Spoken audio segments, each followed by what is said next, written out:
کی اس ویڈیو میں ہم سنیں گے کہ بہترین مسلمان کون ہے۔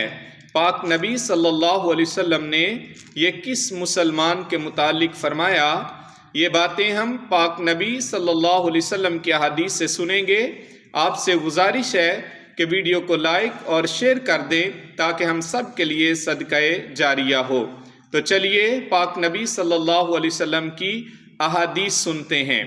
حضرت سیدنا عقبہ بن عامر رضی اللہ تعالیٰ عنہ فرماتے ہیں کہ نبی پاک صلی اللہ علیہ وسلم باہر تشریف لائے تو ہم اس وقت صفہ یعنی مسجد نبوی کے باہر جو چبوترا تھا اس پر بیٹھے تھے، تو آپ صلی اللہ علیہ وسلم نے فرمایا، تم میں سے کون یہ پسند کرتا ہے کہ وہ روزانہ صبح کو بطحان یا عقیق کی وادیوں میں جائے اور کوئی گناہ اور قطع رحمی کیے بغیر 2 بڑے کوہان والی اونٹنیاں لے کر واپس لوٹے؟ تو ہم نے عرض کیا، یا رسول اللہ صلی اللہ علیہ وسلم، ہم میں سے ہر ایک کو یہ پسند ہے۔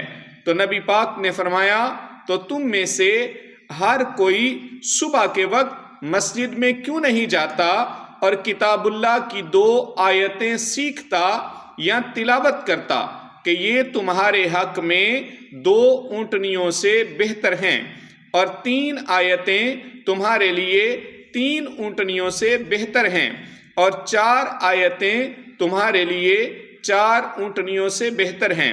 اور فرمایا، جتنی آیتیں کوئی سیکھے گا یا پڑھے گا اتنی ہی اونٹنیوں سے بہتر ہے۔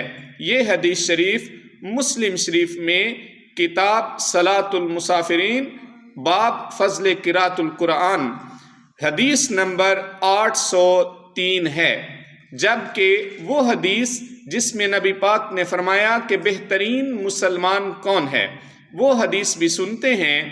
حضرت سیدنا عثمان بن عفان رضی اللہ تعالیٰ عنہ سے یہ روایت مروی ہے، اور یہ حدیث شریف فضائل قرآن کے باب میں بخاری شریف میں حدیث نمبر 5027 موجود ہے۔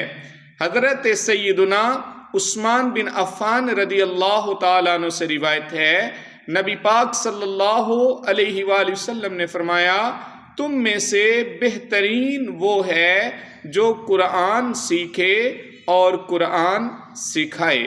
تو دوستو، ضرور کوشش کریں کہ قرآن کو خود بھی اچھے طریقے سے سیکھیں اور دوسروں کو بھی قرآن سکھائیں۔ برکتوں والا ماہ رمضان آ رہا ہے، اپنے سارے کاموں میں سے زیادہ وقت نکال کے قرآن کی تلاوت زیادہ سے زیادہ اچھے طریقے سے کریں۔ اگر آپ کو اچھے طریقے سے نہیں پڑھنا آتا تو ضرور کسی قاری قرآن سے قرآن کو اچھی طرح پڑھنا سیکھیں۔ اب تو کوئی مشکل، کوئی بہانہ نہیں۔ اگر آپ کہیں مسجد مدرسے میں نہیں جا سکتے تو آج کل تو گھر بیٹھے بھی قرآن سیکھا جا سکتا ہے۔ آپ کو کسی کو گھر بلانے کی ضرورت نہیں۔ آپ خود پڑھنا چاہیں یا اپنے بچوں کو پڑھانا چاہیں تو آج کل تو آن لائن قرآن کی تعلیم عام ہے، یعنی انٹرنیٹ کے ذریعے آپ موبائل کے ذریعے یا کمپیوٹر لیپ ٹاپ کے ذریعے اپنے گھر بیٹھے قرآن کی تعلیم حاصل کر سکتے ہیں۔